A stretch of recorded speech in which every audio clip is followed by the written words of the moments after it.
மாந்திரிகத்தால் உயிர் கொடுக்கப்படும் ஆண் பெண் பொம்மைகள். கணவனை கைக்குள் போடும் வசியமை. மயானத்தில் நடக்கும் வித்தியாச பூஜை.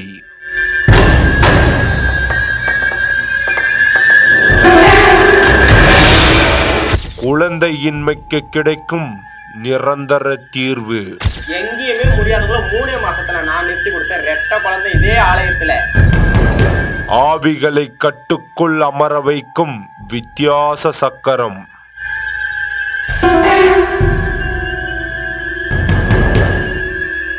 பண வரவுக்கும் மன நிறைவுக்கும் கிடைக்கும் பதில்.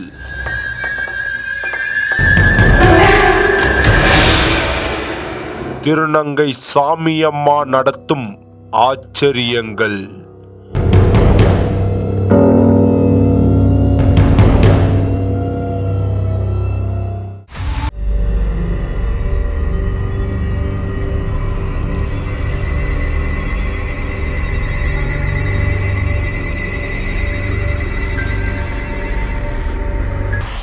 ஜெம் டிவி நேயர்களுக்கு வணக்கம். மர்ம சுவடுகள் நிகழ்ச்சிக்காக நான் உங்கள் சோமஜாமுத்து. பொதுவாக நம்ம ஊரில் நடக்கிற அதிசயங்கள் மற்றும் ஆச்சரியங்களின் பின்னணியை பற்றி தான் நம்ம இந்த நிகழ்ச்சியில் பார்த்துட்டு வரோம். அந்த வகையில் இந்த வாரம் எல்லை பிடாரி அங்காள பரமேஸ்வரி அம்மன் ஆலயத்தை பற்றியும் திருநங்கை சாமியம்மா நிகழ்த்தும் ஆச்சரியங்களை பற்றியும் தான் பார்க்க போகிறோம். வாகன இரைச்சலும் போக்குவரத்து நெரிசலும் உள்ள ஈக்காட்டு தாங்கல் அம்பாள் நகர் பேருந்து நிலையம் பின்புறம் உள்ள இந்த எல்லை பிடாரி அம்மன் ஆலயத்தில் சாமியம்மா என்ற திருநங்கை பல ஆச்சரியங்களை நடத்துவதாக எங்களுக்கு தகவல் வந்தது.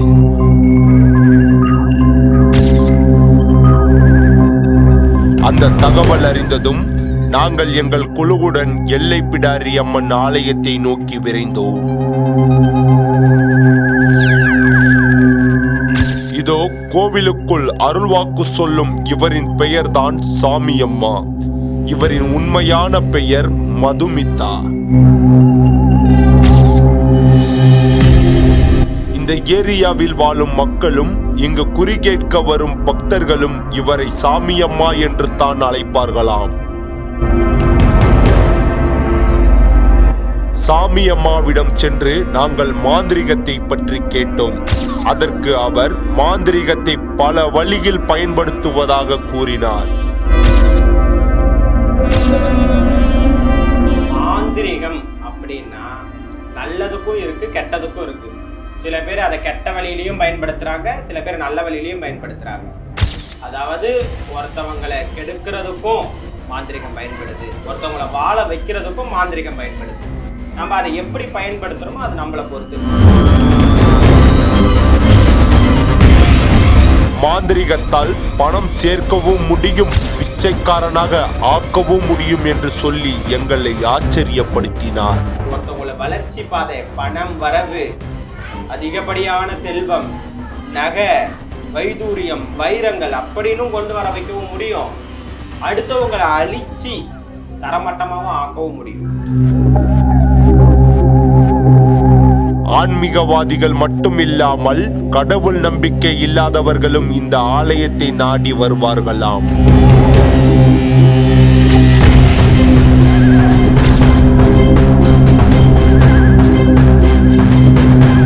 நார்த்திகவாதிகளும் நம்ம கோயிலுக்கு வராங்க. கடவுள் இல்ல அப்படின்றவங்களும் நம்ம கிட்ட வராங்க. எங்கேயாவது நம்மளுடைய பிரச்சனை தீர்ந்துடாதா அப்படின்னு ஓடி வரும் மக்கள் கிட்ட கடைசி வரது ஆன்மீகம். ஆன்மீகத்துல போனாவது நம்ம பிரச்சனை தீர்ந்துடாதான்னு ஓடி வராங்க. பில்லி, சூனியம், செய்வினை பிரச்சனைகளில் பாதிக்கப்பட்டவர்கள் மருத்துவரை பார்த்து பயனில்லை என்றும் மருத்துவரால் கைவிடப்பட்டவரை தான் காப்பாற்றுவதாகவும் சொல்லி எங்களை மிரள வைத்தார். அவங்களுக்கு செய்வன, அவங்களுக்கு பில்லி, சூனியம், ஏவல், அப்படி குட்டிச்சாத்தான் அப்படி ஏவி விட்டுக்கிறவங்களுக்கு இந்த மாதிரி நம்ம மாந்திரிகம் மந்திரங்களை வச்சு தானே அவங்கள நம்ம மீட்டு எடுக்க முடியும். அவங்க எந்த ஹாஸ்பிட்டல் போனாலும் தீராது. எந்த இடத்துக்கு, இங்க இல்ல வெளிநாட்டுக்கு எங்க போய் பார்த்தாலும் அவங்களுடைய பிரச்சனை தீராது. நரம்பு தளர்ச்சி, உடம்புல பிரச்சனை, இதயம் பிரச்சனை, உடல்ல இருக்கிற ரத்தம் தானாவே சுண்டி போகுது, இதெல்லாம் இருக்கிறவங்க மாந்திரிகத்துல கட்டுப்பட்டு இருந்தா மட்டும்தான், அந்த மாந்திரிகத்துல இருந்து கட்டுப்பட்டு இருக்கிறவங்களுக்கு இங்க வந்தா தான் தீர்வு கிடைக்கும். கொல்லிமலை கேரளாவில் அதிகப்படியான மாந்திரிகம் நடப்பதாகவும் சொன்னார் சாமியம்மா. கொல்லிமலை போறோம், கேரளா, சரிதானா? இப்படி இந்த 2 இடத்துலயும் மாந்திரிகம் அதிகப்படியான ஒரு இதுவா இருக்கு. மைகளை வைத்து மாந்திரிகம் நடக்கும் உலகில் மை எடுக்கும் முறைகளையும் மைகளுக்கு உயிரூட்டும் முறைகளையும் சொல்லி எங்களை ஆச்சரியத்தில் ஆழ்த்தினார். மை நம்மளுக்கு இங்க நார்மலா நம்மளுக்கு தமிழ்நாட்டுல கிடைக்கிறது கிடையாது. அதுலயும் முக்கியமா இங்க சென்னையில கிடைக்கிறதே கிடையவே கிடையாது. இப்ப எங்களுக்கு மாந்திரிகத்துக்கு எங்களுக்கு மை தேவைப்படுது, இல்லை இங்க இருந்து எதனா வேணும் அப்படின்னா இங்க நம்மளுக்கு தேவையான இலை கொடி செடி அந்த மாரிலாம் விஷயங்கள் இங்க கிடையாது.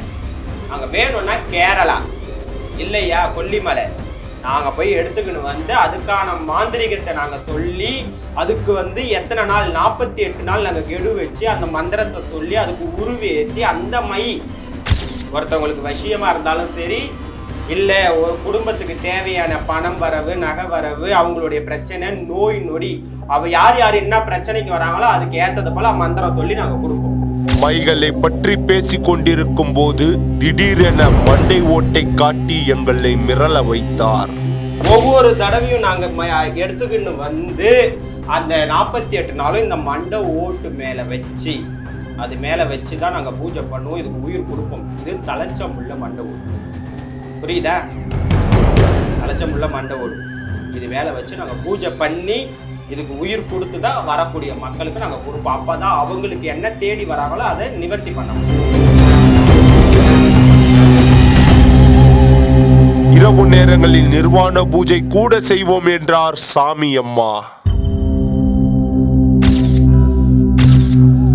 48 நாளும் இரவு நேரங்கள்ல நிர்வாண பூஜை கூட பண்ணுவோம்.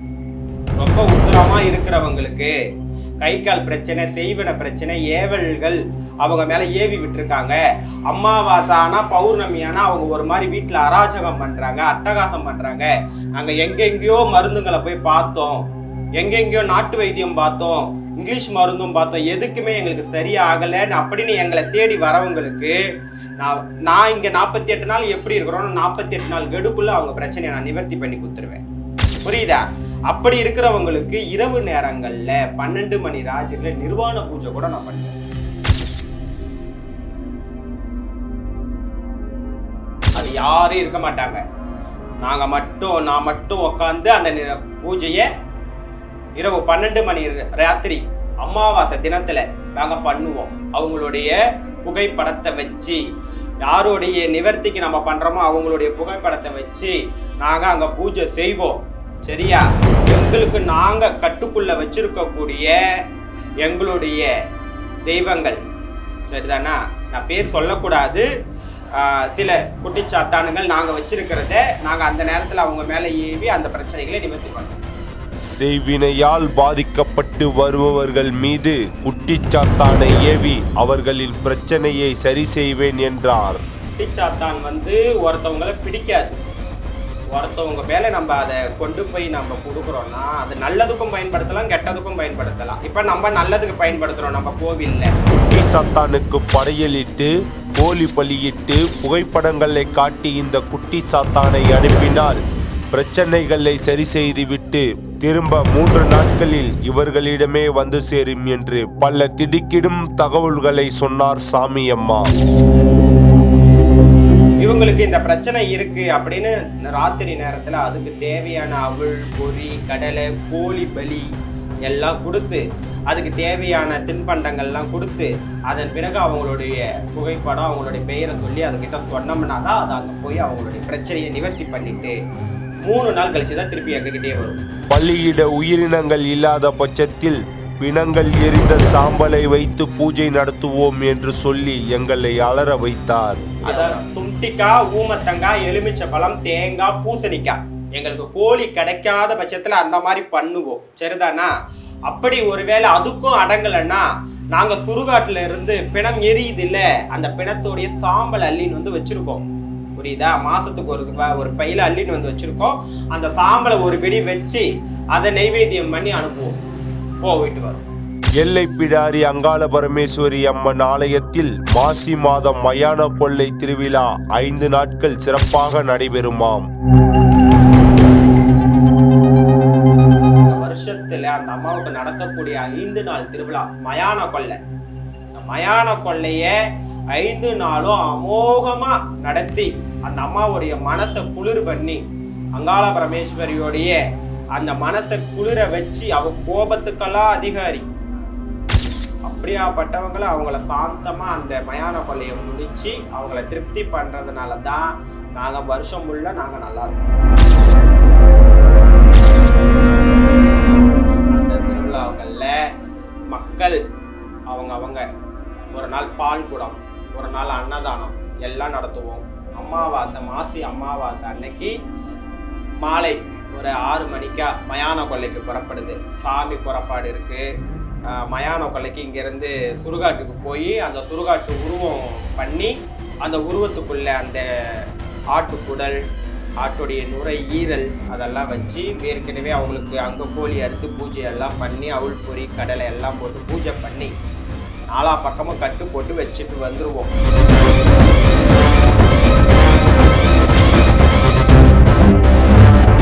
மதிய வேலையில் அதை பண்ணிட்டு வந்து 6 மணிக்கா இங்கேருந்து கொள்ளைக்கு மயான கொள்ளைக்கு புறப்படும் பொழுது அந்த அம்மா ஆக்ரோஷமா வானத்துக்கும் பூமிக்கும் குதிப்பு, அவளுடைய கோபத்தை அடக்க முடியாத அந்த கோபத்தை இங்கேருந்து ஓடி அந்த மயானத்துல சுடுகாட்டுல இந்த பொம்மை தான் அப்படின்னு அதை கிழிச்சு வாரி எரிப்பா.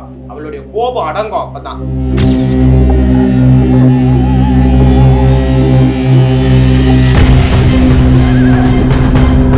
கணவன் மனைவி பிரச்சனைகளை தீர்க்க வசியமை என்று ஒன்று உள்ளதாம்.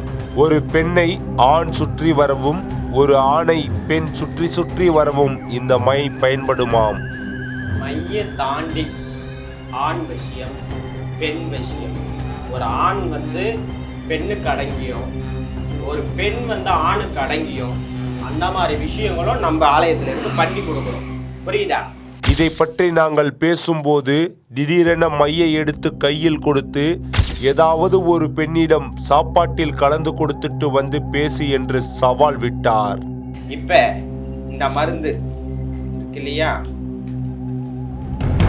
இந்த மருந்து இருக்கு இல்லையா, இது மூலிகையால பண்ணி இந்த மருந்தை 48 நாள் நிவர்த்தி பண்ணி நாங்க இப்ப எடுத்து வச்சிருக்கோம். இப்ப இதை எடுத்துட்டு போய், இப்போ ஒன்னும் இல்லை, நீ எடுத்துட்டு போய் இதை நீ ஆனா ஒரு பொண்ணுக்கு சாப்பாட்டுல கலந்து கொடுத்துட்டீங்கன்னா அவ உனக்கு வசியம். கை கால் விழுந்தவர்களுக்கும், உடல் வலியால் தூக்கம் இல்லாமல் துடிப்பவர்களுக்கும் முட்டையை வைத்து பிரச்சனைகளை முடித்து காட்டுவேன் என்று சொல்லி எங்களை மிரள வைத்தார். யாருக்குன்னா கை கால் பிரச்சனை ரொம்ப முடியல, அதாவது கை கால் பிரச்சனைனா சில பேருக்கு கை கால் வராம போகிறதும் உண்டு. சில பேருக்கு கை கால்களே வலிச்சுட்டே இருக்கும், அவங்களால தூங்க முடியாது, நிம்மதியா தூங்க முடியாது. கழுத்து வலி, கை கால் வலி, இடுப்பு வலி இதே மாதிரியே இருக்கு. நைட்ல தூக்கமே எனக்கு வரமாட்டேங்குமா, தூக்கன்றதே எனக்கு இல்லை அப்படின்றவங்களுக்கு இந்த மையால வச்சு இதை அவங்க தலைமையில வச்சு நாங்க சொல்ற மந்திரங்களை சொட்டி 3 வாட்டி அவங்கள சுத்தி இதை எடுத்துட்டு போய் முச்சட்டியில உடைச்சிட சொல்லுவோம். சரியா? உடைச்சிட்டா அவங்களுடைய அந்த தூக்க இன்மைன்ற அந்த பிரச்சனை இல்லாம நல்லா தூங்குவாங்க. கை கால் பிரச்சனை அந்த மாதிரிலாம் இருக்காது. இப்போ இது ஒருத்தவங்களுக்கு செஞ்சு வச்சிருக்கோம். இப்போ வந்தவனா அவங்களுக்கு செஞ்சு போடணும். திருமணமாகி பல வருடங்கள் குழந்தை இல்லாமல் மருத்துவர்களால் முடியாது என்று சொன்னவர்களும் இங்கு வந்து குழந்தை பாக்கியம் பெற்றதாகவும் சொன்னார். வருடத்திற்கு 50 முதல் 60 பேர் வரை இவரிடம் வந்து குழந்தை பாக்கியம் பெற்றதாக கூறினார். இது வரைக்கும் வருஷத்துக்கு வருஷம் கிட்டத்தட்ட ஒரு 50 பேர் 60 பேருக்கு நான் குழந்தை பாக்கியத்தை கொடுத்துறோம். நம்ம ஆலயத்துல, நம்ம கோவில்ல 10 வருடம் குழந்தை இல்லாமல் வந்த ஒருவருக்கு இரட்டை குழந்தை பிறந்ததாக அவர் சொன்னது உண்மையிலேயே ஆச்சரியப்படுத்தியது. கிட்டத்தட்ட 10 வருடம் குழந்தை இல்லாதவங்களுக்கு கூட ரெட்டை குழந்தை பிறக்க வச்சிருக்கோம்.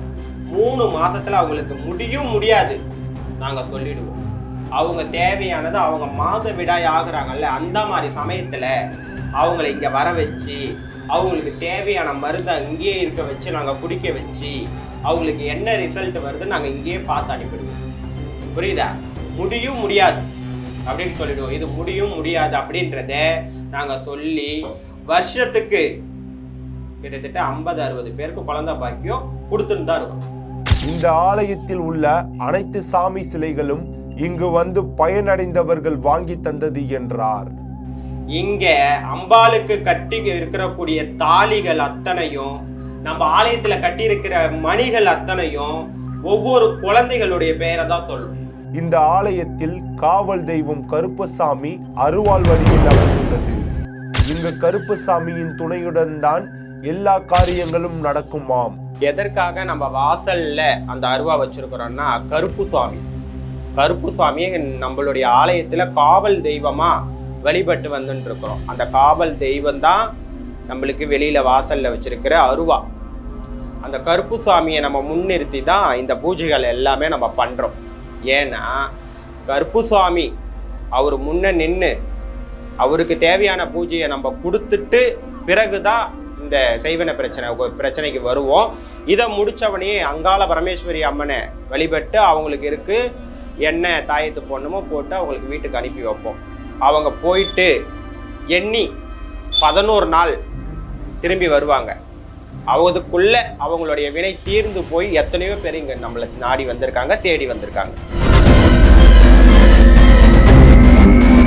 அவருக்கு தேவையான கருப்புசாமிக்கு காவல் தெய்வத்துக்கு அவள் பொறி கடலை பொங்கல் இட்டு, வெண் பொங்கல் சக்கரை பொங்கல் இட்டு, அவருக்கு தேவையான பழங்கள்லாம் வச்சு, அவருக்கு பாட்டிலு சுருட்டு அதெல்லாம் படையல் இட்டு, அவருக்கு தேவை ஒரு கோழி பலி அமாவாசை தினத்தில் இரவு நேரங்களில் அவருக்கு கோழி பலி கொடுத்து அவரை வழிபட்டுட்டு தான் அதுக்கப்புறமா அங்காள பரமேஸ்வரி அம்மனுக்கு சகல அபிஷேகம் நடக்கும். இங்கு உள்ள ராகு மற்றும் கேதுவை வணங்கினால் திருமண தடைகள் நீங்குமாம். இங்கு உள்ள வராகி அம்மனை பஞ்சமியில் மக்களே வந்து பூஜை செய்வார்களாம். நம்ம ஆலயத்துல வாசல்ல கருப்பு சுவாமி இருக்காரு. அதை நம்ம தாண்டி வந்தா மெயின் மூலஸ்தானம் அங்காள பரமேஸ்வரி அம்மன், பக்கத்திலேயே நாகத்தம்மன் வழிபாடு பண்ணிட்டு இருக்கிறோம்.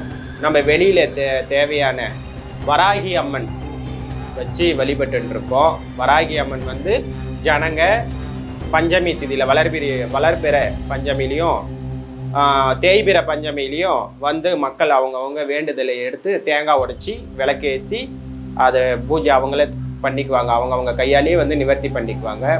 அதுக்கு பக்கத்திலேயே வெளி வாசல்லே கல்யாணம் ஆகாதவங்களுக்கு அவங்க கையாலேயே பாலாபிஷேகம் பண்ற அளவுக்கு ராகு கேது. ஏன்னா எந்த ஆலயத்திலையுமே நவகிரகத்துல தான் ராகு கேது பார்த்துருப்பீங்க. ஆனா நம்ம ஆலயத்துல ராகு கேது தனித்தனியா வச்சிருக்கிறோம்.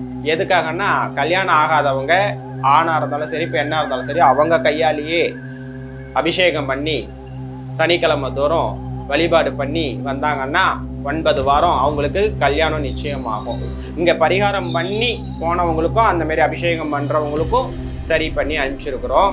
அதுக்கப்புறமா நம்ம ஆலயத்துல விநாயகர் இருக்காரு, சிவன் வழிபாடு முக்கியமா பண்ணிட்டு இருக்கோம்.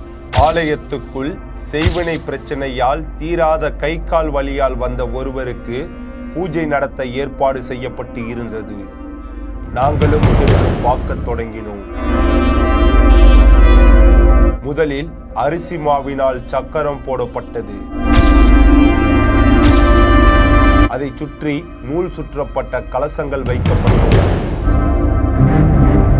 கலசங்களின் உள்ளே வேப்பிலைகளும் எலும்பிச்சை பழங்களும் தேங்காய்களும் வைக்கப்பட்டு இருந்தது.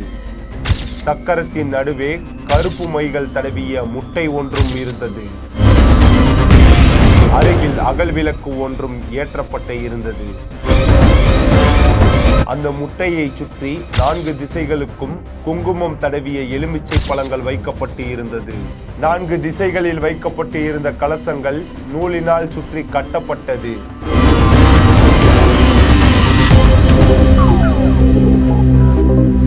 பூஜைக்கு ஒரு ஆண் மற்றும் பெண் பொம்மைகளை செய்து வைத்திருந்தனர்.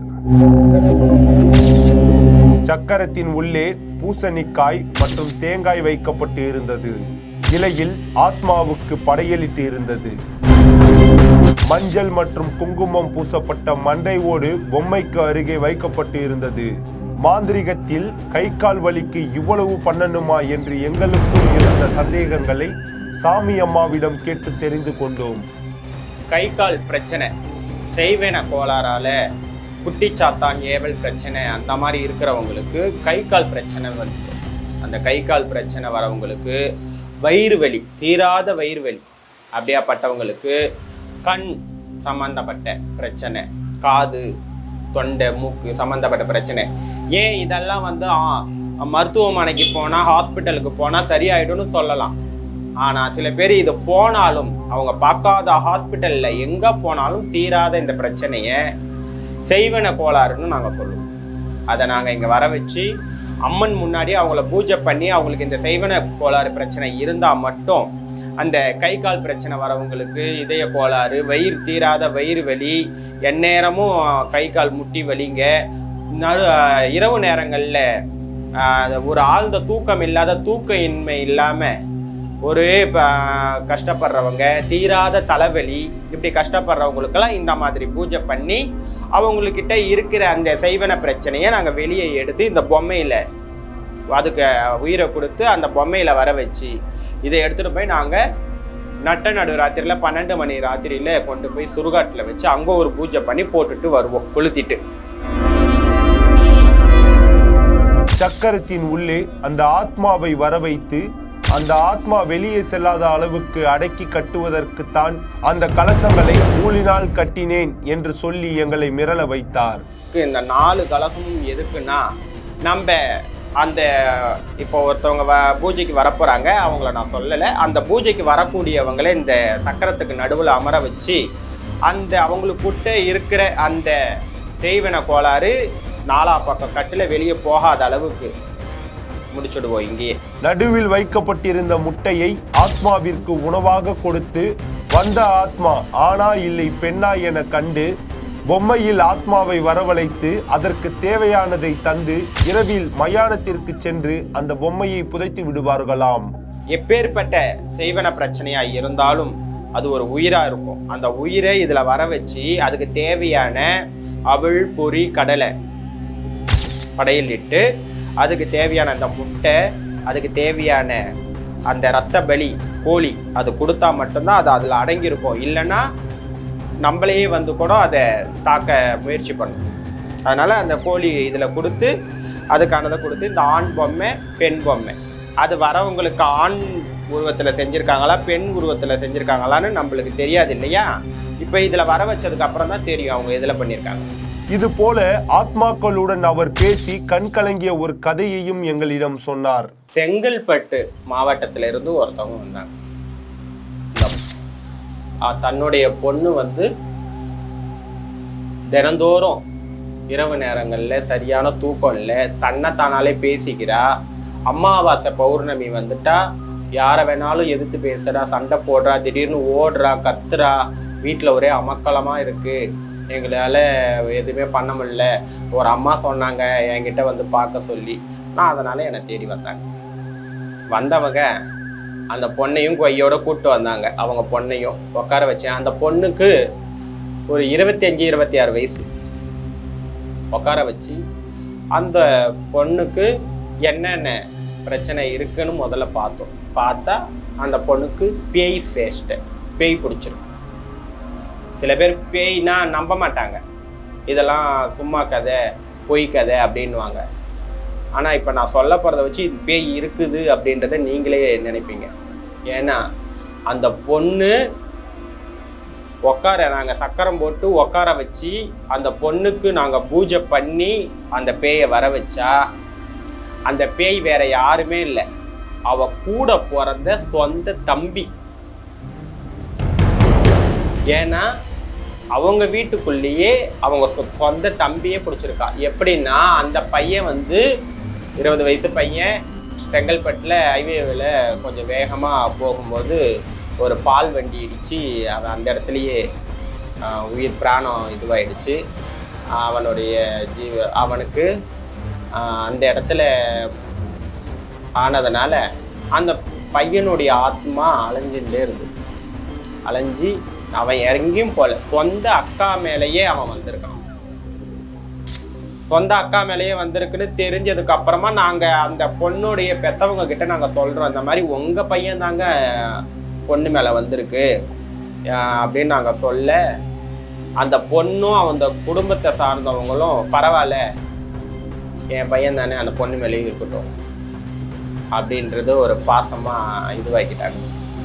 ஆனா அந்த பொண்ணுக்கு ஒரு திருமணம் ஆகணும், ஒரு கல்யாணம் ஆகணும், அவ ஒரு குடும்பமா ஆகணும் இல்லையா. அப்புறம் பெற்றவங்களுக்கும் அந்த பொண்ணு வந்து முடியவே முடியாது, என் தம்பி என் மேலேயே இருக்கட்டும் அப்படின்றது தீர்மானமா ஆயிட்டா. நாங்க வேண்டாம், இது உனக்கு வாழ்க்கைக்கு இதுவாகாதுன்னு சொல்லி அதுக்கப்புறமா அவளை புரிதல் கொடுத்து அந்த பையனை ஒரு பெரிய பாச போராட்டத்துக்கு பிறகு அந்த பையனும் விட்டு போக மாட்டேன்ட்டான், அந்த பொண்ணும் வேணான்றா. ஒன்று ஆனவனை எங்களால் பிரித்து எடுக்கிறது ரொம்ப கஷ்டமா இருந்தது. நாங்கள் அதுக்கப்புறமா சுடுகாட்டுக்கு கூட்டிக்கிட்டு போய் நாங்கள் ரொம்ப கஷ்டப்பட்டு அதெல்லாம் பிரித்து அந்த பையனை ஒரு குடுவியில் அடைச்சி அதுக்கப்புறம் அங்கே சுடுகாட்டில் பிதைச்சிட்டு அந்த பொண்ணை நல்லபடியாக காப்பாற்றி கொடுத்துட்டோம். அந்த பொண்ணுக்கு உடனடியாக கல்யாணம் பண்ணி வச்சாங்க. இப்போ அவளுக்கு ஒரு குழந்தையும் இருக்கு.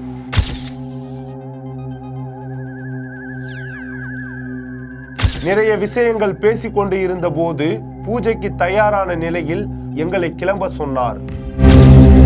எங்களுக்கு இவ்வளவு கேட்டும் ஆர்வம் அதிகமாக அந்த பூஜையை பார்க்க வேண்டும் என்று எண்ணி அவரிடம் கேட்டதற்கு அவர் கோவப்பட்டு எங்களை வெளியே விரட்டினார்.